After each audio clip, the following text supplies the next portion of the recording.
All right, thank you. You're welcome.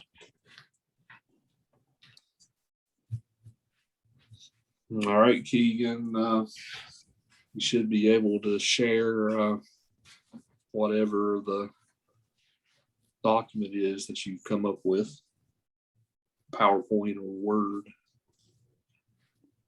Yeah. I dig the desktop. Thank you.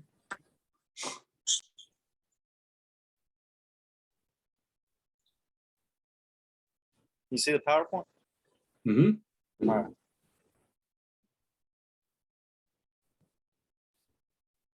So what we got here is we got Full Metal Jacket. This is a drama war movie.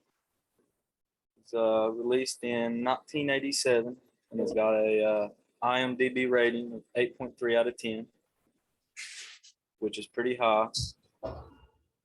My IMDb anyway. But I got a little weird with the rating, and I wanted to see like what's the best rating. We're watching that movie on Thursday. I ain't trying to steal your heat, Desmond. But this movie on opening weekend made $2 million. Back then, it was a lot. Worldwide, it made $46 million, and the budget was $30 million.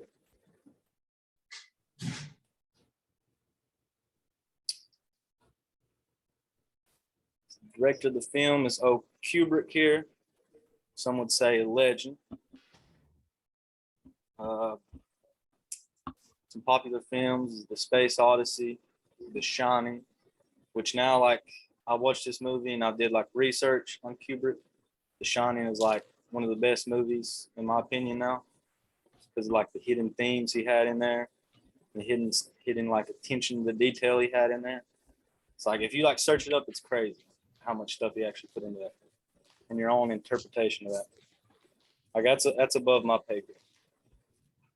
Got Doctor Strangelove, Clockwork Orange, Barry Lyndon, Eyes Wide Shut.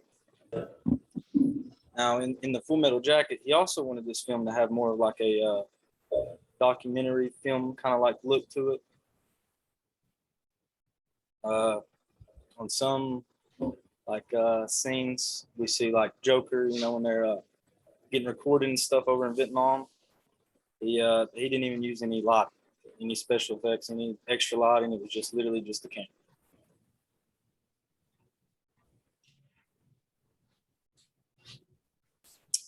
Now, some of the film techniques Kubrick had, he was really known for his like extensive use of characters' point of view footage. He's known for spatial close-up shots, wide-angle shots, character tracking shots, zoom shots. You see really like the wide-angle shots when Joker's standing over all the dead bodies over in Vietnam. Character tracking shots, you see that all the way through the film with the cadence, running, stuff like that. Zoom shots on Gunnery Sergeant yelling at poor old Powell. Felt bad for him, but long hallways in between tall wall shots, that's something he's really known for. See this in The Shining when they're at the hotel. You see like the long hallways, and I really like that about Kubrick here. See, you see this too in like the boot camp, in the barracks right there. You see like the long hallways, tall walls right there. I think that's a really cool way of filming that, I think. But if you want to make money though in films, you have to shoot, you know, around the bathroom. For some weird reason, Kubrick does this on every single one of his movies. He's either, you know, around a bathroom or has a scene in it. Be cool, I thought. And even though like Kubrick wrote this film, there's also two other screenplay writers. You have Michael Herr. He was known for Apocalypse Now and The Rainmaker. And you got Gustav Hasford, who's another one. And he was probably like the major one in this movie, like writers go, because this movie is actually based off his first novel, The Short Timers. Stanley kind of like turned this novel into a movie in his own way. And Gustav actually was a combat correspondent in Vietnam. He used his experiences to write some of the scenes. And cinematographer is Douglas Mawson. He's pretty good. And, side note, just doing a little Kubrick my research, he said that The Godfather had the best cast ever in all the movies, and said was probably the best movie ever made. I thought that was pretty cool. I want to add to that, Keegan, some of the film techniques of Kubrick. Another one I've always noticed about him is his use of color. Like his use, he always has a very very deep colors in his movies. It's like just think back to The Shining. You had like the bright carpet in the room, and like in contrast with like the ugly green in the bathroom where the old hag was. In this film, like the floors are very like bright green in the Marine boot camp hall. Yeah, I think red played a big part in this too, like the color red. Yeah, very much so. Especially once they got to Vietnam. So yeah, I've always been amazed at like his use of colors in movies, just because I've never seen another director quite like him in that regard. Yeah, a lot of people say he's a perfectionist. So I did a lot of research and a lot of forums and stuff on him, and that's what they say. Say he's also a dick though. Oh yeah. I mean, he made someone redo their take of a scene like 120 something times. So yeah. Which scene did you talk in your discussion question, Keegan? Which scene was it you said he did that in this movie? Because I don't know about that.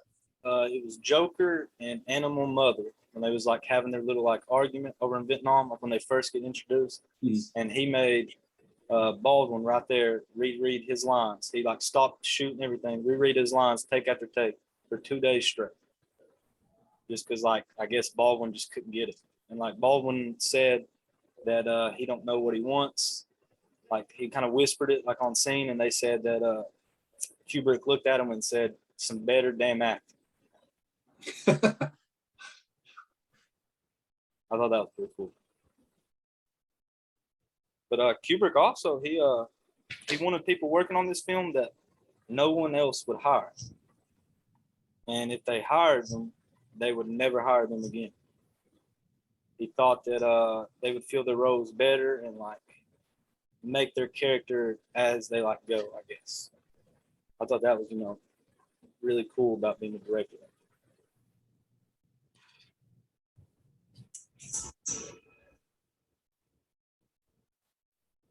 But going on here about Kubrick.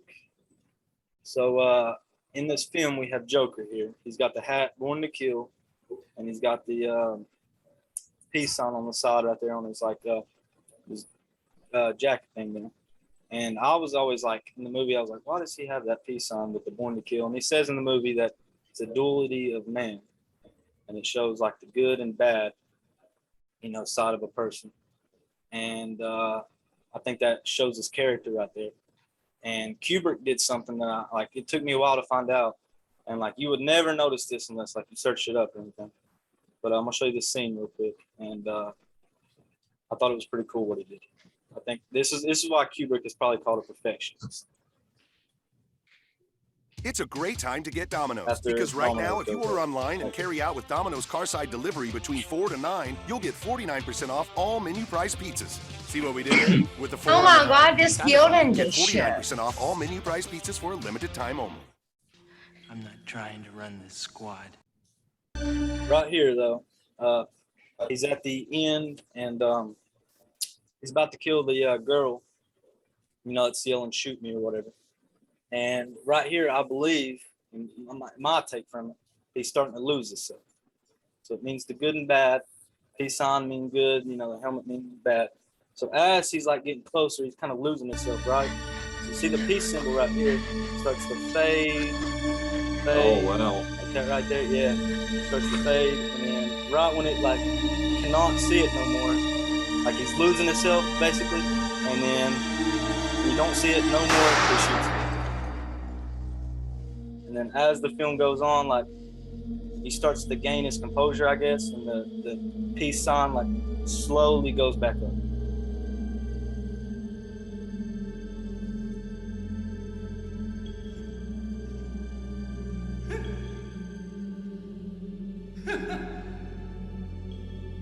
Joker, we're gonna have to put you up for the Congressional Medal of Ugly.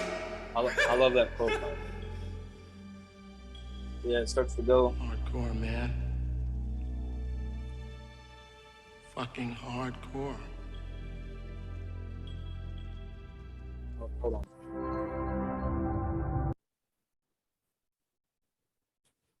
That's really cool. I noticed when I was rewatching the movie yesterday, I noticed in that scene, like the lighting on his face was really cool. Like, talk about the duality of man. Yeah. Like, you got the dark on one side and the light on the other. But I didn't even notice that. Yeah, I didn't notice the peace sign thing though. That's a good eye there. I didn't notice that. That right there just shows like how like Kubrick is like really into his movies, right? But that's what I took from it. But it took a couple watches to get there.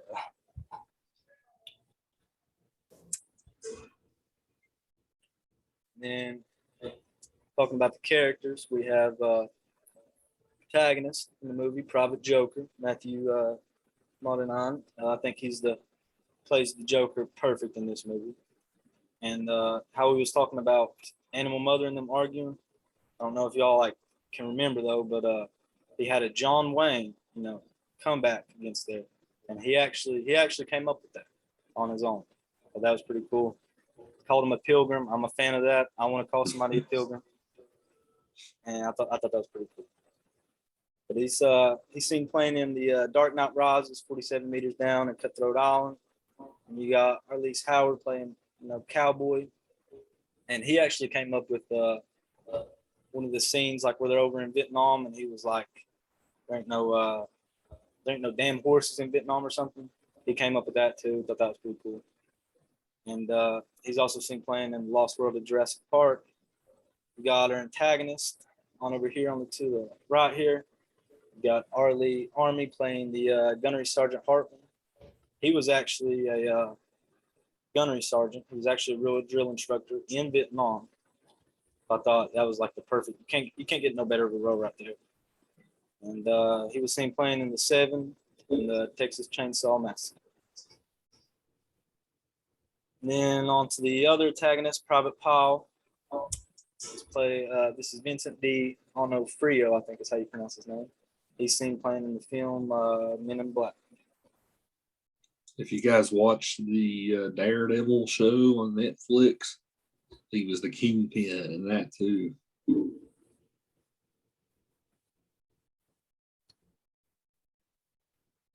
Ain't never watched it. I actually got one of my favorite classical songs from that guy because it's Bach's Concerto Suite number 1, and that's what Wilson Fisk, who is Kingpin, plays in one of the first introductory scenes that he's in, and it's iconic.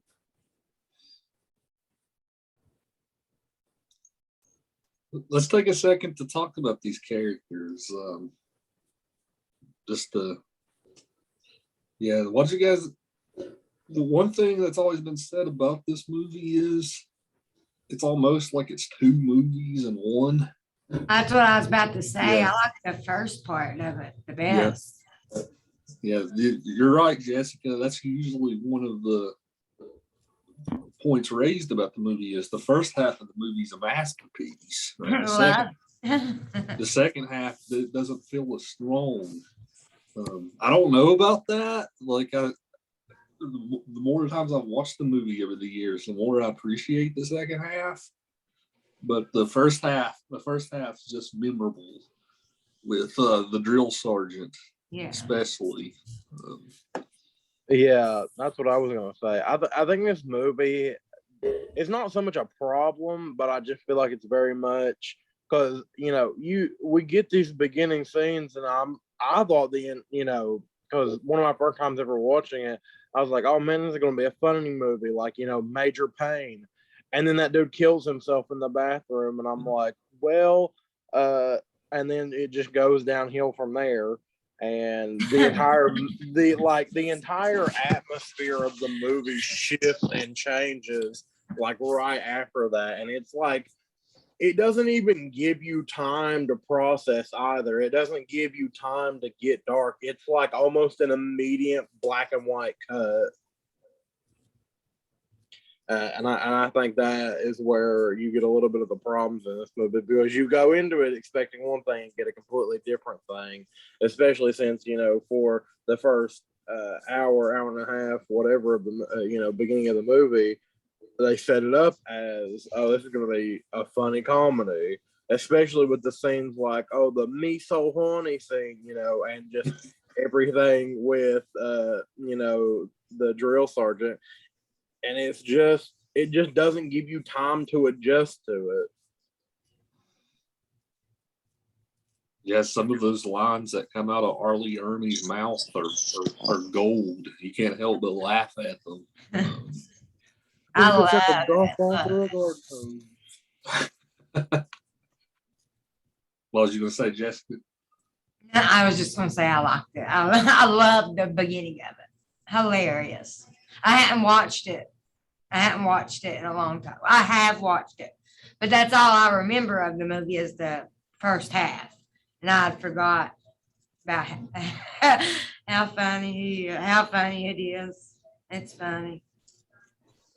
Yeah, I love when Joker makes the John Wayne quote. Arlie Ermey goes, "Who the fuck said that?"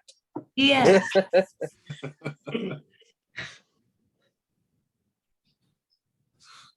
But even in the first half though, it's really dark stuff with how he kind of bullies Private Powell the whole time. Like I guess you can kind of see why he does it. Was it because where he was like chunkier and stuff? Yeah. And kind of slower, not slower, but Yeah, slow. He's trying to make him a Marine, right? Which this guy seems pretty soft, but some of the stuff he does is pretty intense, like the choke yourself, like make embarrassed, like he has the jelly donuts. He makes all the other. It's the classic trick, right, where you punish everyone else for the bad kid in class. You guys probably did something like that in like high school or something, right? Where the teacher would punish everyone because of what one bad kid did. Then the whole part with I hope I'm not stealing any of your content here, Keegan. But the scene where they beat him with a soap wrapped in the towel. Yeah, that's a heartbreaking scene, right? Like I was reading when they made that scene, they didn't actually wrap the soap in a towel, but they actually did like whack him with towels. So even like doing the scene, his whole body was like covered in bruises and stuff. So yeah. I mean, I can imagine, because and my grandfather went to Vietnam, and he was in it, and he's watched this movie several times, and he said it's truer to life than you think it is, because these are things that actually happen. Because one of the biggest things that they do in the military is literally break your will and your determination to build you back up as an amoralistic killing machine is essentially what they want. You know, one thing I do have a problem with is him getting on to Private Pyle for being dumb and slow. That's what they love in the military. They love you to be dumb and just follow orders. If you can hold a gun, point, and click, that's all they need from you. They don't need any higher thought process than that.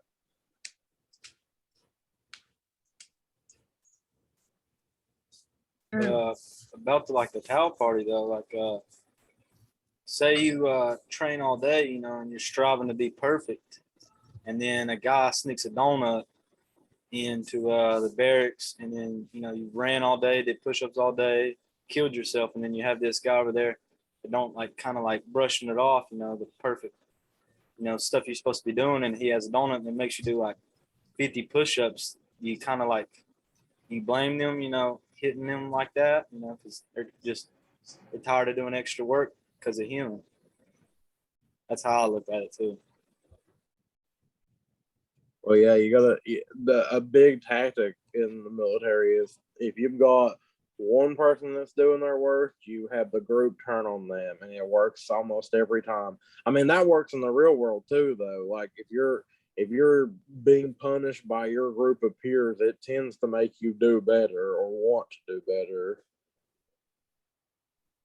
But I mean, you could see Powell, he snapped after this, but he started doing better though. I mean, he was, you know, doing everything right. And then, you know, the gunnery sergeant even said, he might be I think he said infantry in my corps or something like that.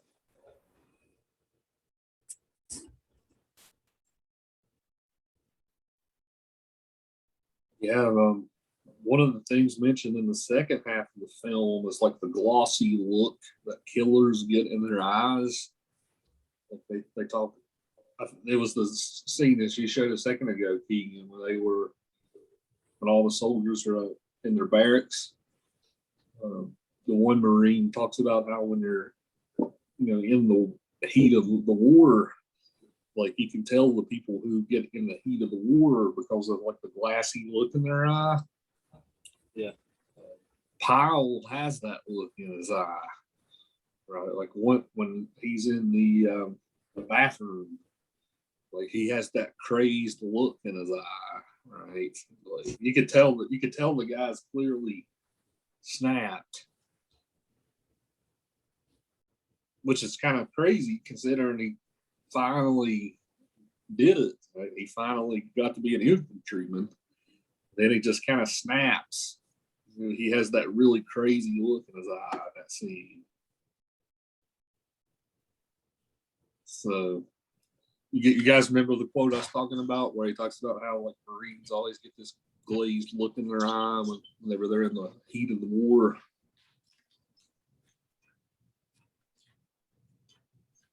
That was a very hard scene to watch because I had forgotten a lot of this movie, and to rewatch that again and just because this movie does a very good job of showing the harshness of war, as much as it does have a lot of, you know, comedy section and downtime in it. It really does a good job of showing what the harsher realities of war are, because you know, people do get PTSD before they even go into combat, and they do kill themselves before they ever see, you know, the enemy. And it's very common for people in the military to kill themselves before they ever see live fire combat, because the entire process they go through is so stressful. And, you know, this is just one example of it. And I think specifically with the Vietnam War, we have a really good understanding of why people get PTSD and why they, you know, flip out or freak out, because, and, you know, the Vietnam War specifically has been beaten to death like a dead horse 3 times over by every media conglomerate there is, you know, movies, novels, TV shows, you know, we just have so much Vietnam content, and, you know, a lot of it is sometimes true to life because it's just, there's so much of it that it has to be.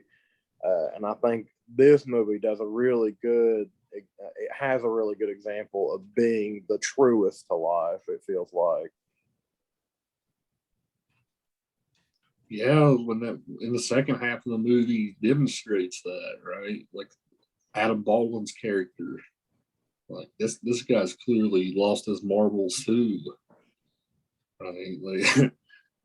He's beyond the pale, almost like Private Powell. Right, the animal character.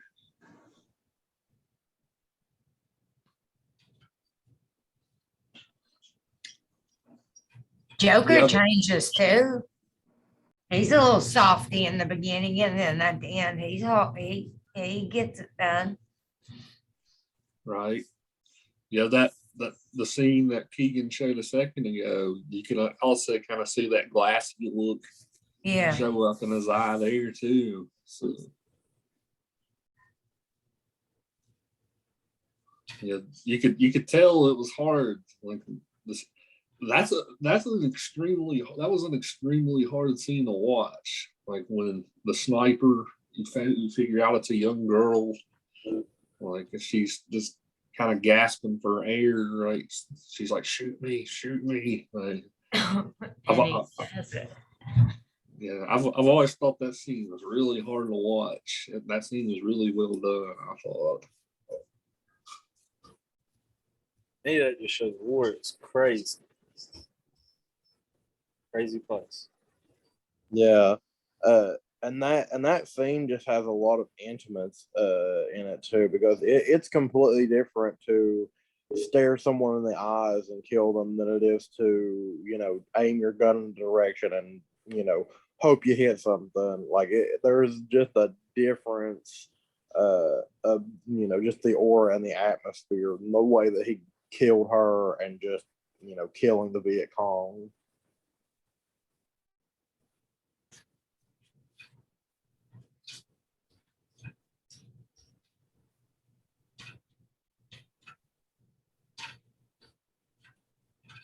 I'll let you bring us back on the rails now, Keegan.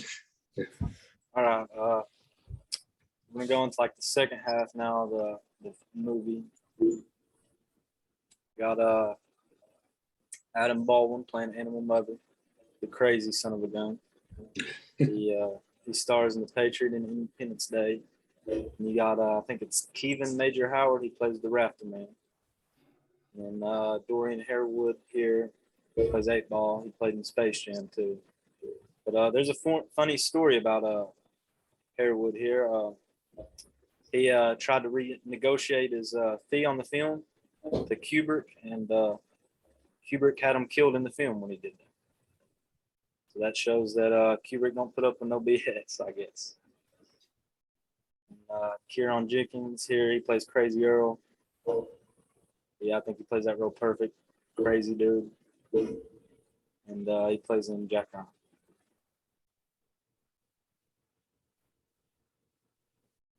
You have two settings of this. In the first part, they're in Paris Island, South Carolina. And in the second part, they're in Vietnam, and I think the city's called Hue, if I'm not mistaken. But I'm pretty sure this was actually shot in England, though, I'm pretty sure. I don't think it's actually shot in Paris Island. But the plot to it, we start off in the Vietnam War era, starting out with the main character Joker and Cowboy going through boot camp. The hard training of the gunnery sergeant. See Powell getting broke down, and then everyone's graduating. Powell explodes, shooting gunnery sergeant, and then thought he was going to shoot Joker, but he did, and then he shoots himself. And then instead of getting like a regular infantry grunt kind of job, Joker picks to be a military war correspondent. I think he kind of like wants to go behind the war a little bit, but Joker learns that the Vietnam War will catch up to him.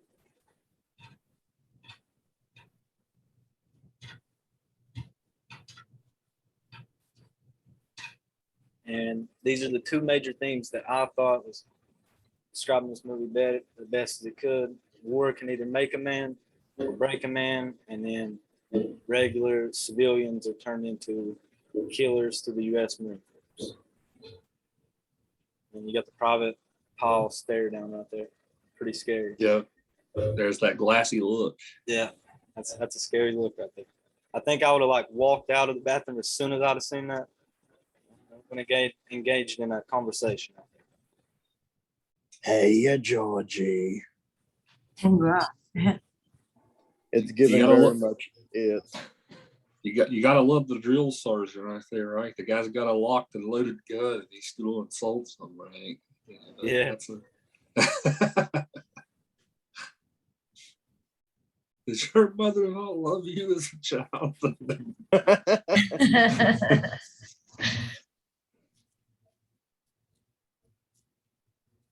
I think he said, "What made you so broken too?"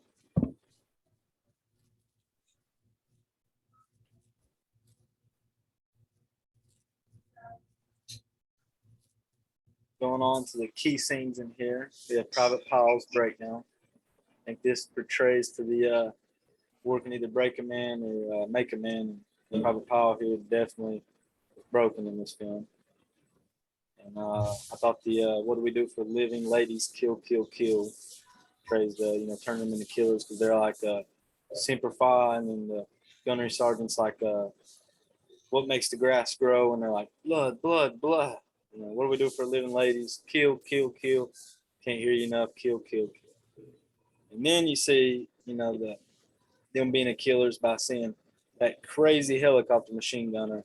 I mean, gunning women down, kids, before they even land over there. He's taking them out on the way, and then he's going to take them out, I guess, when he lands. And my response to that would be like Kieron right there. He throws up.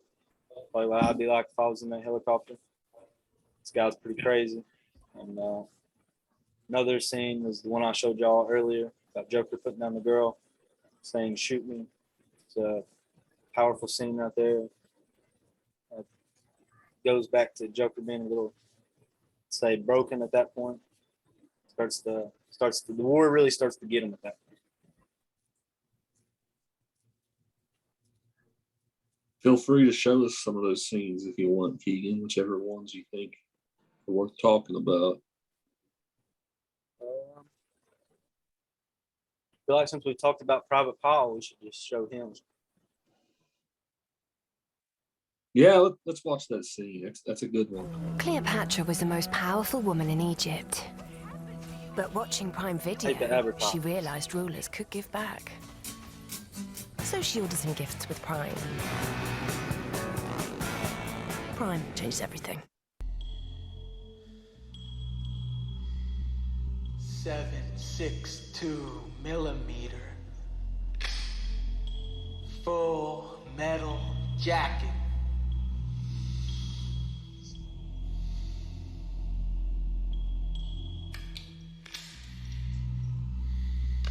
Leonard, if Hartman comes in here and catches us, we'll both be in a world of shit. I am in a world of shit. Left shoulder! Right shoulder!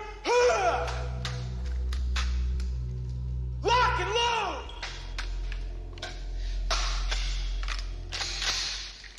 Order!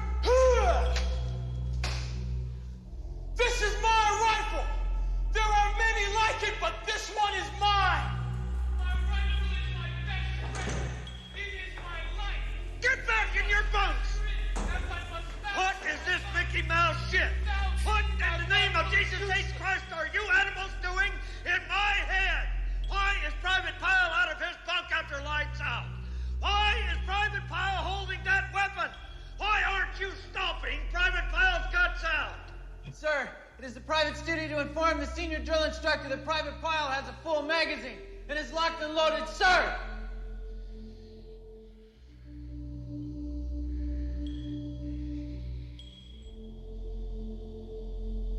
You listen to me, Private Pyle, and you listen good. I want that weapon, and I want it now. You will place that rifle on the deck at your feet and step back away from it.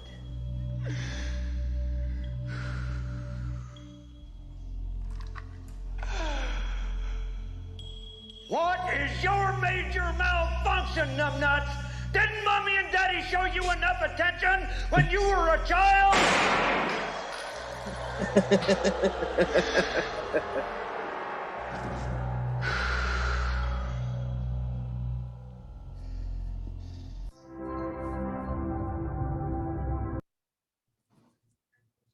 just want to point out that it's funny that the sergeant comes out of his room with his boxer shorts but he's still wearing his hat. I've always thought that was funny.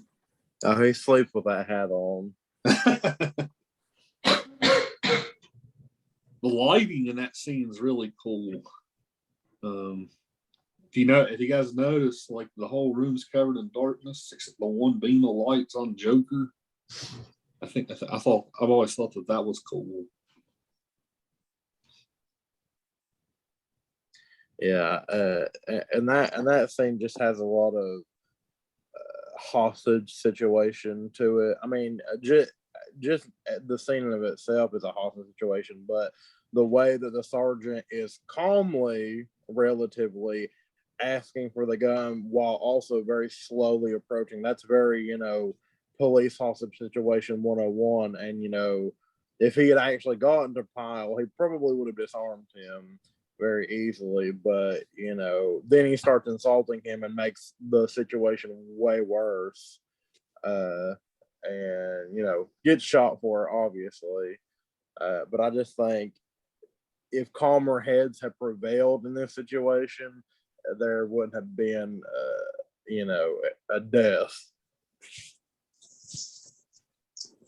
I read some people take that scene as the sergeant purposefully sacrifices himself so that they don't kill Joker. Did any of you guys take it that way? Do you guys think he was just hot-headed? I think he was just hot-headed. I mean, but he proves at the very beginning of that scene that he is able to have consciousness whenever it comes to a situation that he needs to disarm. But I think that his just incapability to feel apathy for others really screws him over in this scene, because he lets that anger and that rage take over in a situation that he can't help somebody in by yelling at them, because that's his entire job description, is to break people down and, make them weak to build them back better. And I think whenever you have an emotionally vulnerable and mentally vulnerable scene like you do with Pyle, who is the issue here, I think because he doesn't know how to handle that, I think he just makes the situation worse by stepping into it. I think if just Joker was there and the sergeant hadn't even been involved, I think he would have been able to talk Pyle down off the proverbial ledge. Joker was probably the closest one to Private Pyle in that whole entire. Yeah, that's what I'm saying. Yeah. So if anybody stood a chance of talking him down, it would have been him. I think the drill sergeant interfering is what caused, him to get shot and then Pyle to inevitably do what he does. I want to point out too, I just noticed this. This is a new thought, but you notice there the sergeant says, like, what is this Mickey Mouse shit? So Mickey Mouse is the ending of both parts of the movie. And because at the end of the movie, they sing the, M-I-C-K-E-Y. Oh, they do. Yeah. Yeah. Yeah, so reference to Mickey Mouse and the ending of both parts of the movie. I just now put two and two together on that. So,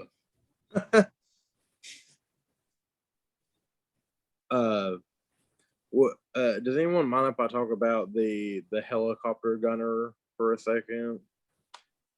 Yeah, show us that scene too, Keegan. Might as well.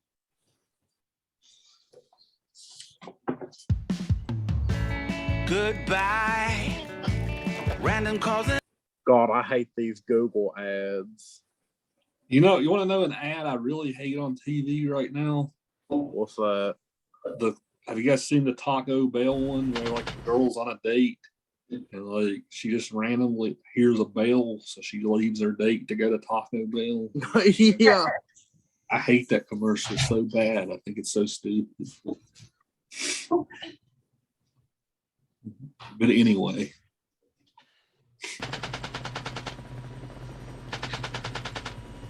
Get some! Get some! Get some! Get some! Yeah! Yeah! Get some! Get some! Come on! Come on!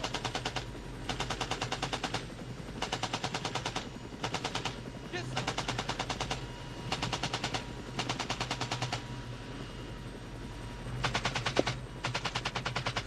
Ha-ha! Get some, baby! Get some! Get some! Get some! Get some! Get some! Come on! Get it! Come on! Get some! Get some! Yeah! Yeah! Yeah! I got you, brother! Ha-ha! Anyone who runs is a VC. Anyone who stands still is a well-disciplined VC. You guys ought to do a story about me sometime. Why should we do a story about you? Because I'm so fucking good. That ain't no shit neither. I've done got me 157 dead goops killed. And 50 water buffaloes too. Them are all certified. Any women or children? Sometimes. How can you shoot women and children? Easy. You just don't lead them so much. Ain't war hell?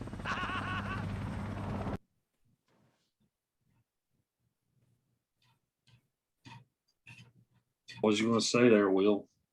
Okay, well, I'm sure you've heard of this book, being a English professor and all. But a really good example of this behavior is in The Things They Carry, which is a fantastic book. I wish they would make it into a movie, but it was actually extremely common for them to kill, pillage, rape, burn down, villages in Vietnam. Like, everyone was a target. They killed children, women, men, old, young. It didn't matter. They would go into whole villages and like burn their towns down, line them up, and shoot them. It didn't matter. And these weren't even orders they were given. It's just what the majority of the soldiers did, just to make sure, because in a war like the Vietnam War, you don't know who's an enemy and who's a friendly or a neutral. It's very hard to distinguish in a war like this that's fought on their home turf. So it was a very common thing to see. So him to do that was not something crazy. And as crazy as it sounds to say that, it was a very common practice. So I'm not surprised that there was a scene like that in this movie that showed that, and not only exemplified that, but didn't really even vilify it at all. But I think that's just something that is unique about this and a lot of other movies that don't show it. This one does. But something else too is kids were used in the Vietnam Wars. Like I have an uncle who's great uncle. He fought in Vietnam, and he said, one time there was this kid trapped in a closet, and when they opened the closet to that kid, he had a belt of grenades, and he had pulled one of the pins, because some Viet Cong soldiers had left him there with that belt of grenades specifically. If anybody were to open it, he pulled the pin.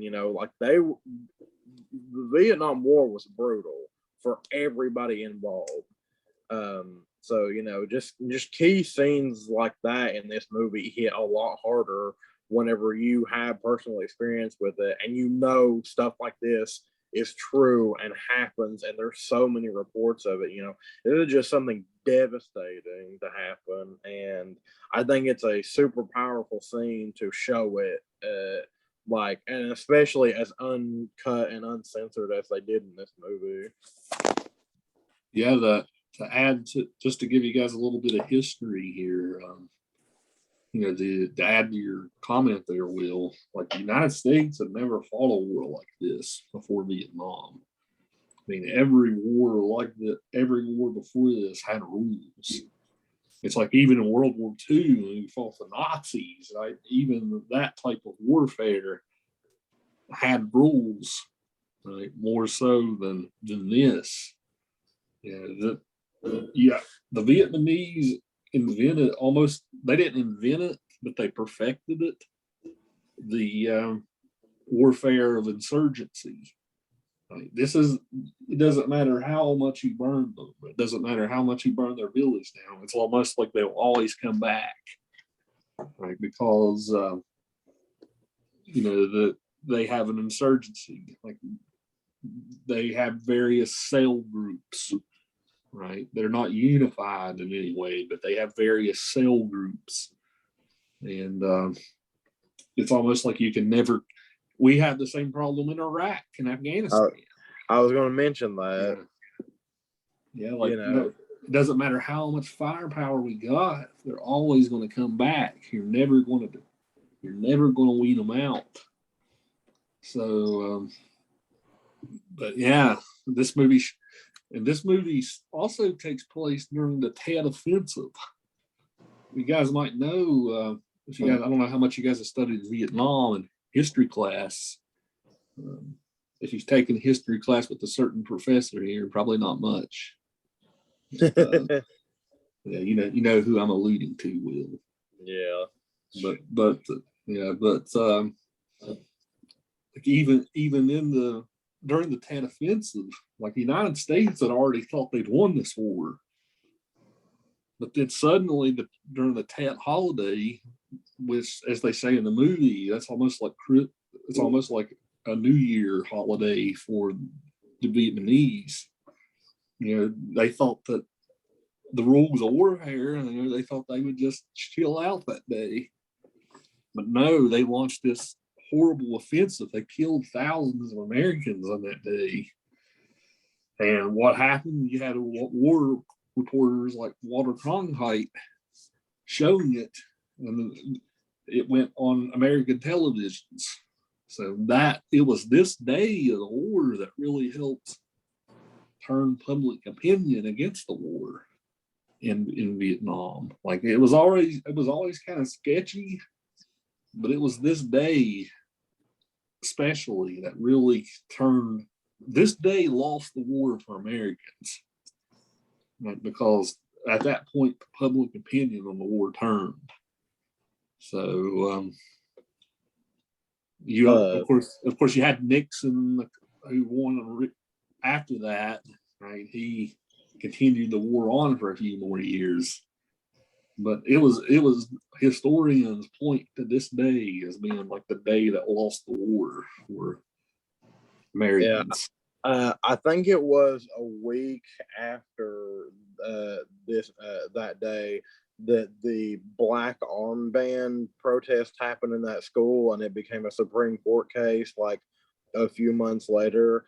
And that's something that's not really heavily mentioned in this movie, but the Vietnam War was probably the greatest time of change in American history. Like from one, United Nation thinking a certain way and acting a certain way to such a divisive, just almost an insurrection of ideology in America is what happened in the late 60s, early 70s. And I mean, we get that with not only like the mass protests that we had, everywhere, but then you get the LA riots and then, Y2K and then everything like that. And then we're still living in the wake. I mean, it may seem a long time ago, but we're still living in the wake of the Vietnam War. And, as long as we've been in the Middle East, the Middle East has never affected our home, but Vietnam did, because, there were mass protests, and, all those people got shot and killed during the protest. I forget where it was.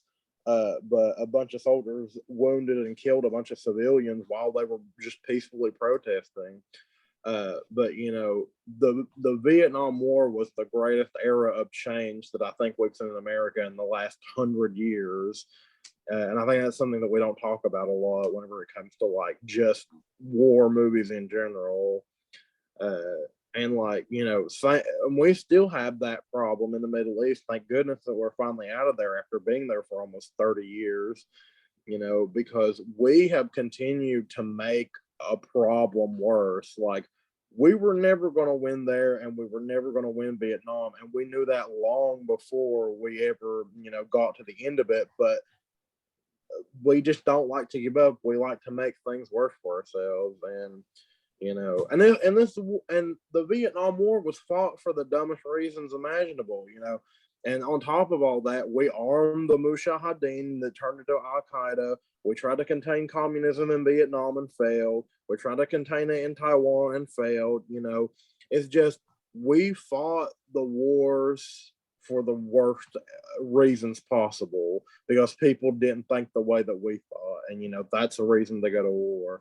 And, you know, as much as that doesn't have to do with the film itself, you know, I think it's important to understand the ideology behind these movies and what, you know, everything that leads up to these movies. Yeah, in the film here, the animal character, right? He's like, I'm not fighting this war for America, right? I just like to kill people, right? to kind of build on what you said there, Will.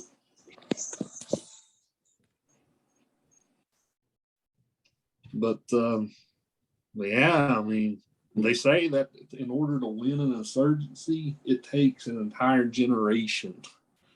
Like, part of why we've been in Afghanistan so long is we tried to re-educate the population to like better understand ideas like democracy and stuff.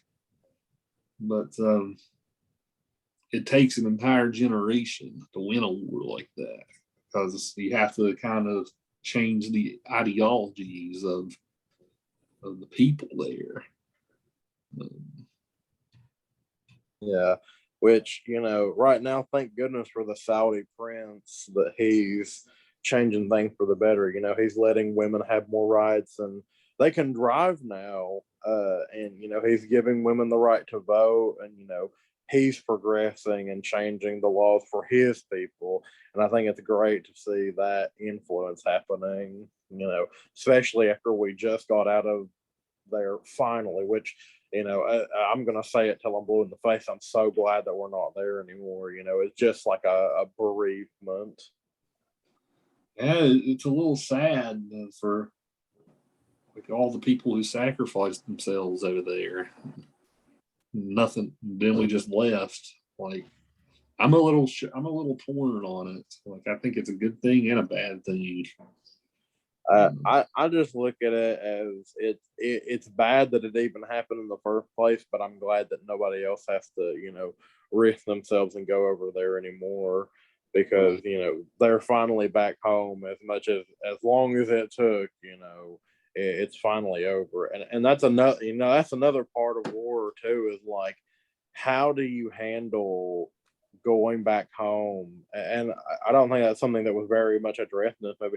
How do you go back home after, you know, everything you've seen and just reintegrate to society? And, you know, like, I mean, even we have really bad examples here. Is like, we have one of the highest homeless rates of veterans in the world, I think it is. But, you know, we're supposed to celebrate them and help them as much as we can, and then whenever, you know, they come back, they're treated as garbage.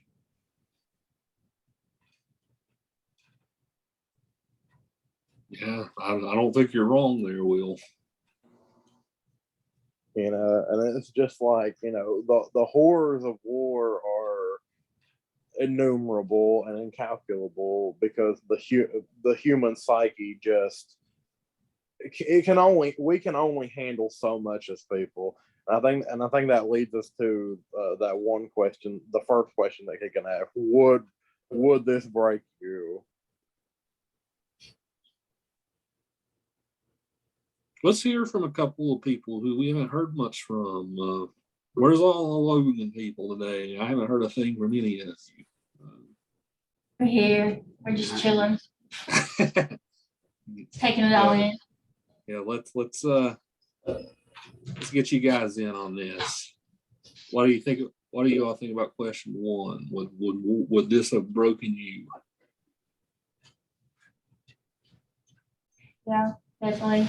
I feel like I have to agree with Will. Like when you think about, like if you take an example of a soldier or veteran that has been in combat and then they just kind of send them back and like, okay, you're going to be a civilian now. I think a lot of people overlook that in a sense. But I've always liked to research military and, the kind of mental state that it puts you in. And I had answered this question for my post.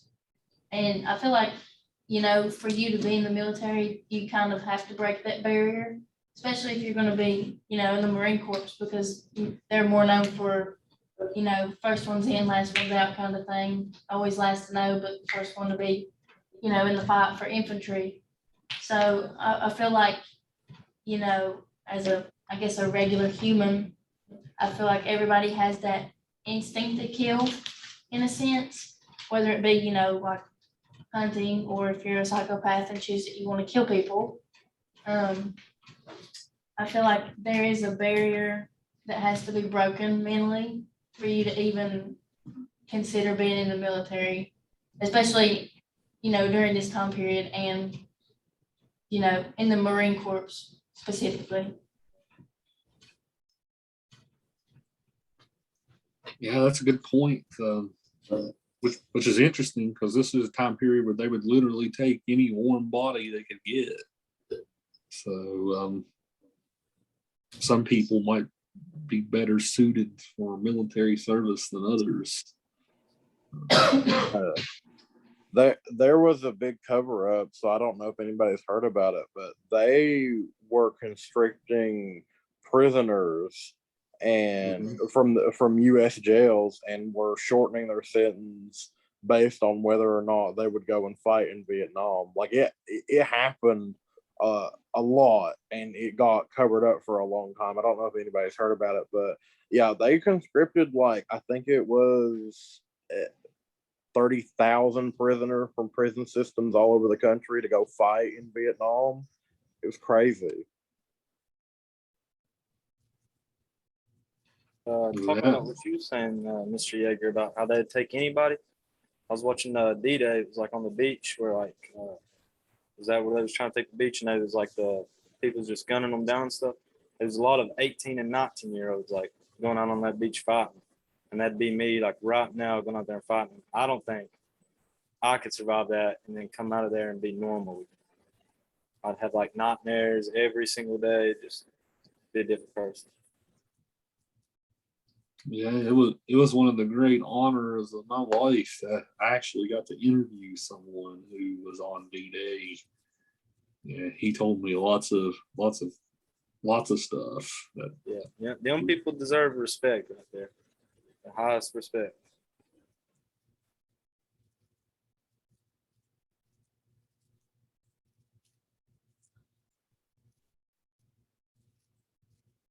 I feel like that first quote is just wrong. How do you mean?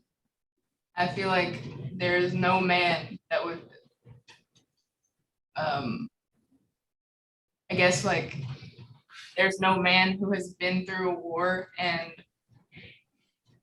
I don't think any man who has been through that war would tell you that it made them a man instead of breaking them.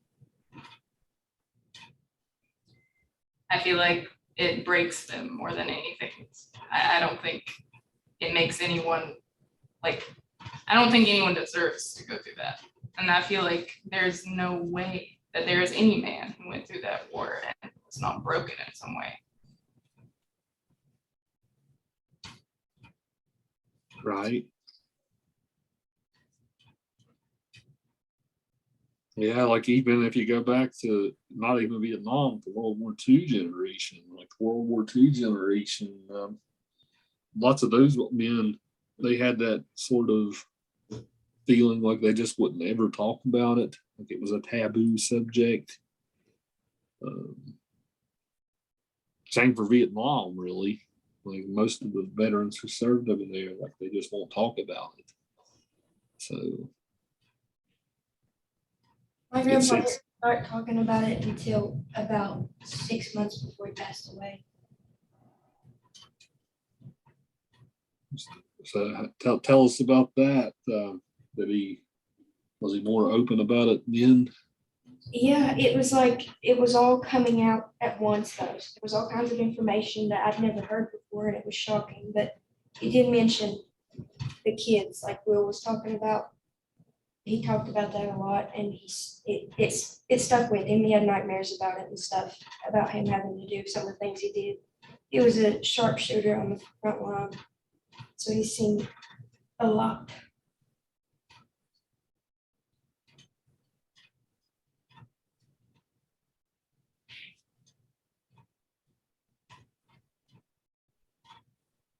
Yeah, I can only imagine. Yeah, so it would scar a person to do those things. Some of the stuff he'd say used to just take us all by shock, and it would be random too.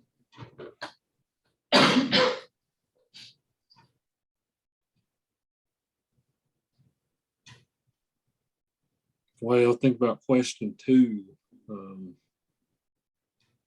Was the gunnery sergeant too hard on Pyle? Did he single him out? Yeah, I think he singled him out, but that's what they're trying to do. Right. To the ones that needs more singling out, I guess. He's about to go to war, you know. You got to train him hard because he's about to see all that we just talked about. Yeah, but you know, like I said earlier, I think as much as you can break somebody, I don't think you could ever prepare them for what war is. And I just think that he was definitely too hard, because there's a difference between mentally breaking somebody and physically breaking them. And I think the drill sergeant was way too harsh on him. But you know, to each their own. Yeah, his training worked. Like he eventually was able to overcome the obstacle course. He eventually got good with his rifle, maybe a little too good. So it worked on the physical level, at least, but definitely not the mental level.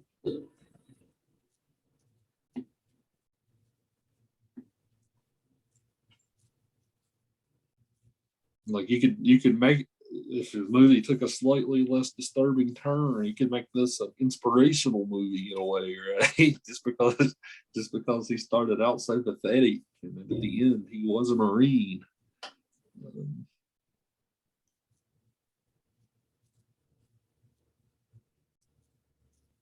Just to stick up for the sergeant here.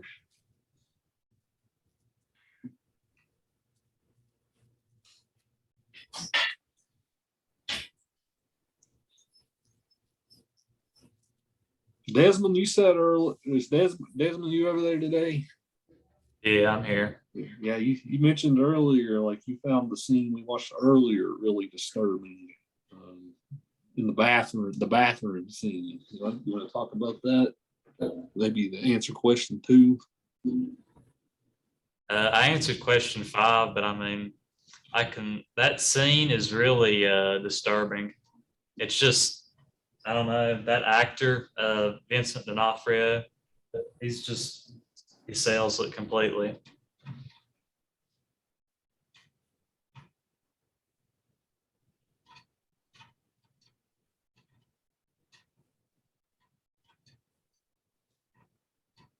Yeah, the question 3 of Keegan's. Why do you guys? That's a good question, Keegan. Like, what do y'all think's the significance of that? Of the name of the movie, Full Metal Jacket. You saw the scene earlier where he says 7.62 millimeters, Full Metal Jacket. I got confused and I thought it meant he had his thing packed with bullets, like locked, ready, and ready to go. But it's not that. He's talking about the bullet, isn't he? Yeah, he's I thought he was talking about the thing that they put him in. What I took from this question was like how they were sitting there saying the rifle was their only friend and stuff like that. That he named Full Metal Jacket because in war, your only friend going to help you is a bullet. That was a pretty good interpretation, I think.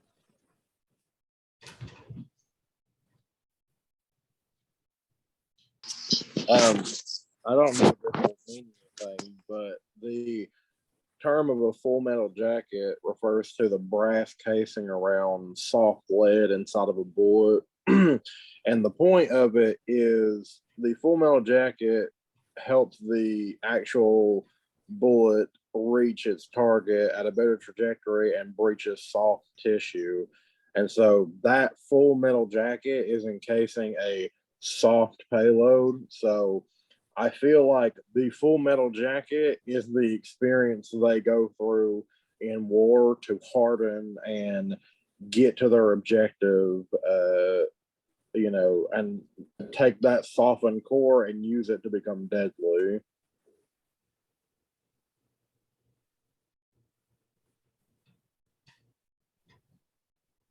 Yeah, that's a good point, Will.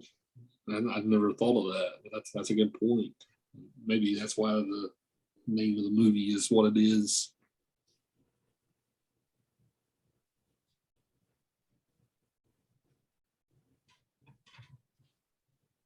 See, this is why a class like this is good stuff, right? Even the teacher learns stuff, right?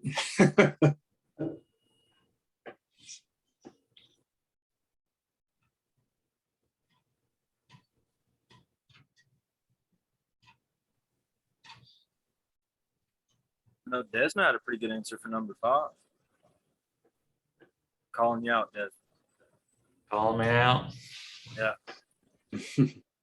Yeah, I mean, I always sort of thought that method of directing, it's definitely controversial, but I mean, I don't know. After I heard director David Fincher describe it, like why he does it, it seems like it helps them just perform more fluently. Like it doesn't, the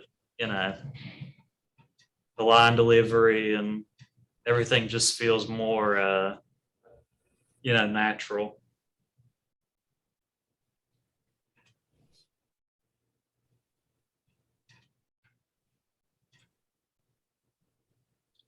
Yeah, it's hard to argue if this doesn't work, right? Like even if you go back to The Shining, Shelley Duvall's performance, like she played that frazzled, nervous. She had that frazzled, nervous energy in the movie. Hard to argue that Kubrick didn't drive her to that. Yeah, Kubrick had some controversial methods, but I mean, almost every film that he made was like a masterpiece. So can't really say it didn't work. He only made movies every so often, even during his life. Shining came out in 80, and this came out in 87. These two movies were back to back, actually, in his filmography.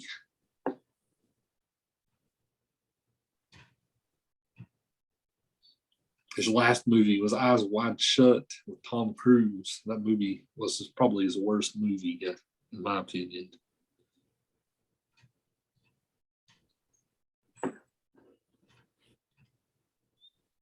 And even that movie's not bad. I mean, the guy was a legend. They said he was a perfectionist. He wanted to strive for perfection in every sense of the way in the film.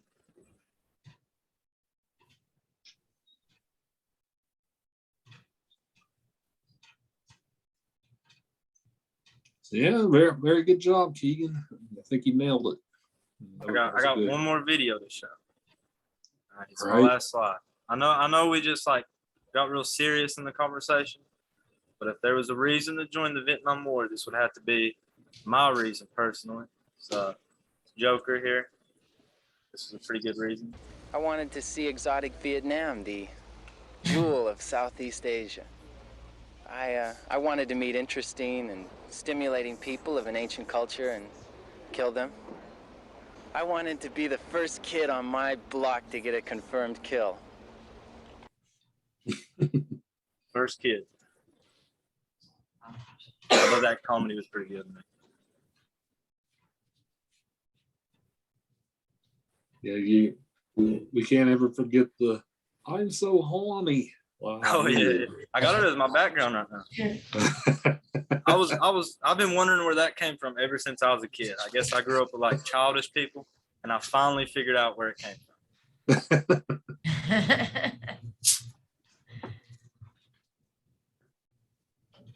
It's probably wrong of me, but I couldn't help but laugh at the racist humor with where like the black guy, like she comes back and like she won't get with him because evidently his penis is too big or whatever. That scene always makes me laugh. Oh yeah, oh yeah. And then when he says,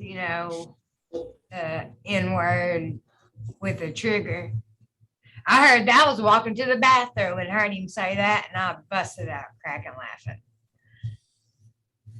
Listen, as a person that has multiple black friends, I can assure you, listen, the amount of jokes they make about themselves and other people, it's too much for me. I feel bad for laughing at it, but it's hilarious. Like my friend Maya, I hate her to death, but I also love her. Every time that she says the word people, she'll go, "Peepaw." I'm like, why? Why do you do it? She's just like, I just think it's funny. I'm like, whatever. If you get canceled, that's on you, not me. All